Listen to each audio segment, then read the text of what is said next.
I have been known on occasion to spoil a TV show or a TV episode by jumping the gun in a sermon when people are trying to follow it on Netflix or Hulu. So I'm going to be very careful about this one. And just start with the quote at the very end of the show.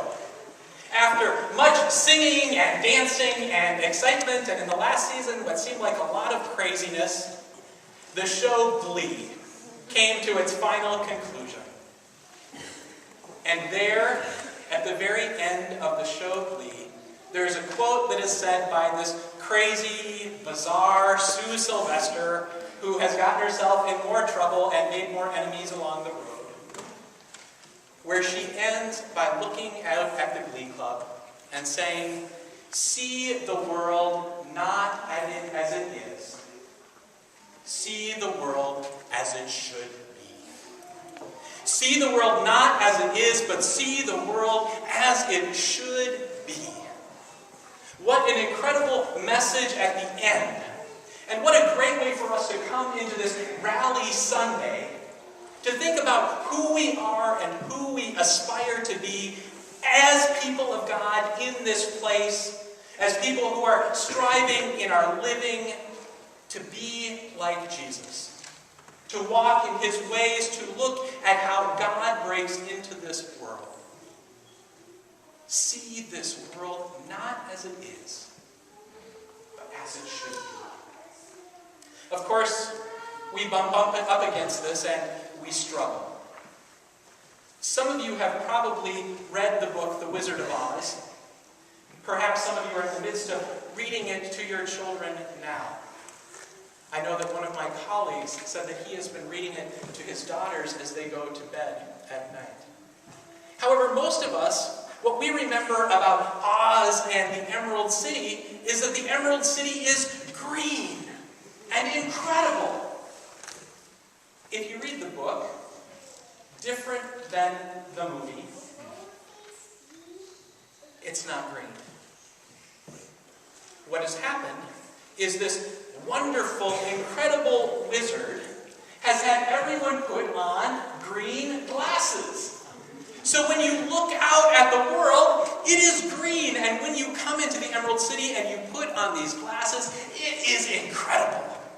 And there is wealth and wonder and surprise and mystery. And life is good in the Emerald City. But what happens when you take those green glasses off? We live here in the United States of America. Some would say, America. And things are good, right? The rich keep getting richer, making more money. Schools, well, they're getting better, right? Life is good. Healthcare, best in the world. Some would say. People get so excited, and we put on these glasses about what our world looks like. We put on this shade that makes everything wonderful and exciting. And we think, things are good. You know what? We're not so different from Simon Peter. There in Jerusalem and in Galilee, things were happening. Sure, there was a Caesar ruling over the people with power and might and with incredible military might. But, things were kind of stable, right? And taxes were really, really high, especially on those who were fisher people. And everyone knew that the tax collectors were pretty corrupt. But if you just stayed in line, kept your glasses on, things were going to be okay.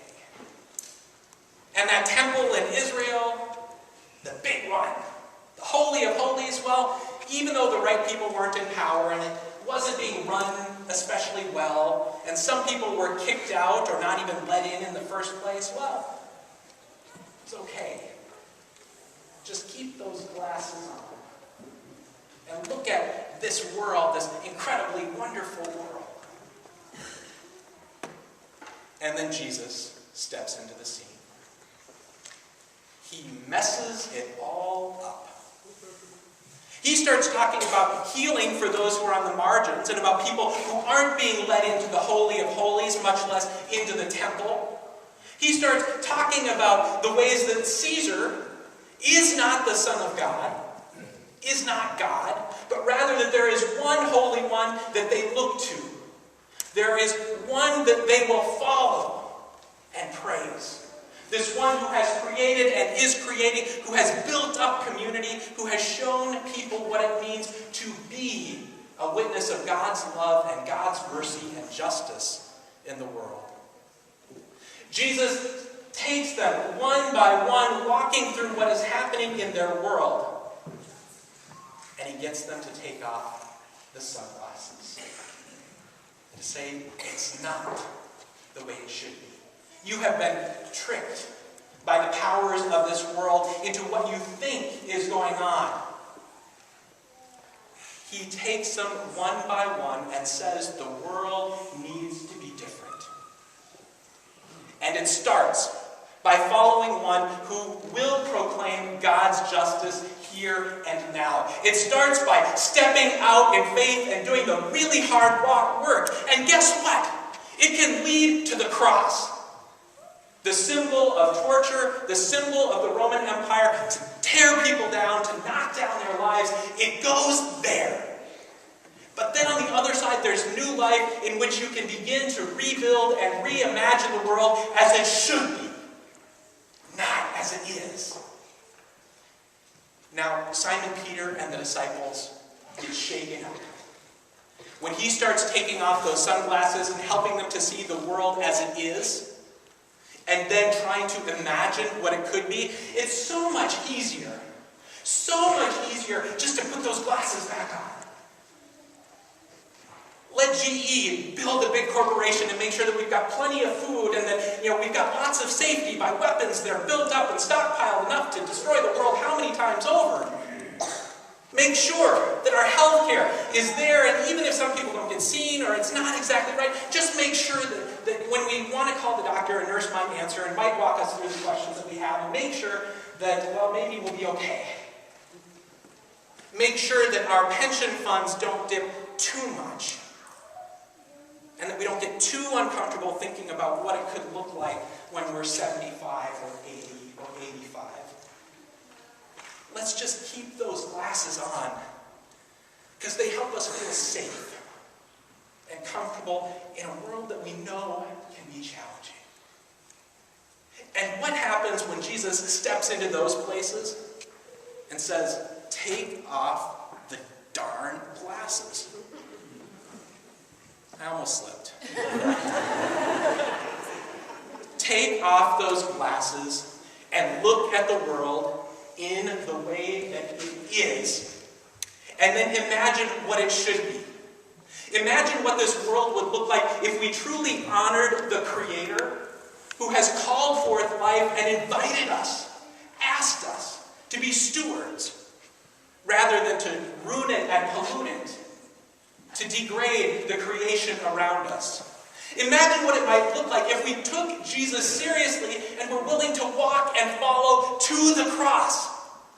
To say that our lives matter, but the sake of the gospel, the message of this gospel, matters more. Imagine what it would look like if we truly believed, truly, that the Spirit was blowing here and now, and that when we walk out this door, we can make a difference. That we can do one or two actions in the next day or two that could have an impact on others. What would that look like? And what would that mean? Now, I'd like to think that it would be grand if we all went on a big march right down Chicago Avenue, right? Stopping traffic, proclaiming a new way of being. I'd like to think that if we got another 10,000 people to all write letters and show up at the state capitol, there might be some funding changes made. Or that if we raised even more money, we could really close down detention centers like the one that Brian Ost went to, and the detention centers, and family and children prisons, one of which they're looking to build here in Minnesota. What would that mean if we got people together and did that? Big deals. But sometimes it's also the little things. One of the things that was very incredible for me in being on sabbatical was going to Helsinki, Finland. And there is a dear friend and a woman who was one of the exchange students in my high school. And we got to talking. And as we were talking, Bill leaned over to her and said, well, what do you remember about Brad in high school? I was worried about what might come out of her mouth.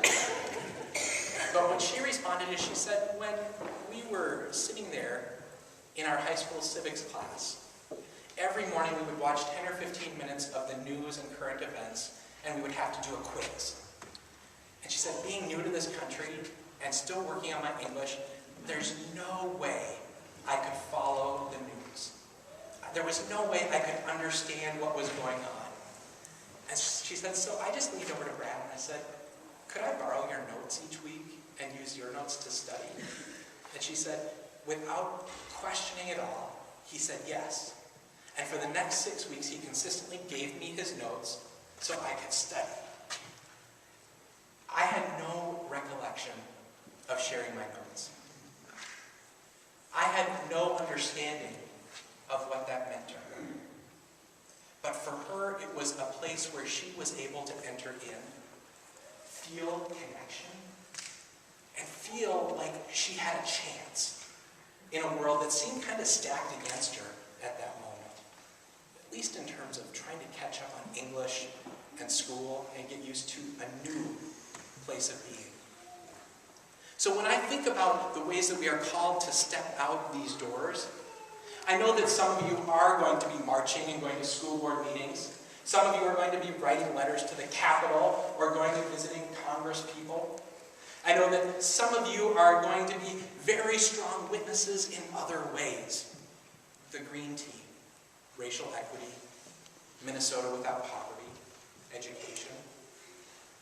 Yet I also know that some of you are going to go out and you're going to do little things that show up years down the road, that you have no idea how important they are right now.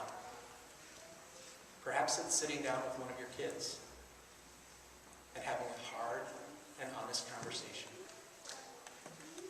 Maybe it means that you're just going to do one thing for a neighbor when you see them struggling with raking leaves, when they're out there wondering how they can make it on their own, in their own apartment or their own house. But what I challenge you to do is to think about how each and every one of those are a way in which we can see the world as it should be. Where every person has respect as God's beloved child. Where every life matters. And as I said earlier, where because every life matters, we step out and we say, at this moment in time, that Black lives matter. Now, an illustration that has been shared with me and that we'll talk about a little bit more is, as many of you know, my sister-in-law Martha died of breast cancer. Most of you have lost loved ones to some sort of breast cancer or have experienced that in your own life. Wearing a pink ribbon does not diminish any other type of cancer. It doesn't say that pancreatic cancer or colon cancer or lung cancer doesn't matter. But at that moment in time, it says that this ribbon, this witness, this walk that many people in our church have participated on or been cheering sections for, that because we see this as something that we can work on now and it affects so many lives and it allows for so much research that can have impacts in other ways, that we step out and we do this because it can change the whole future.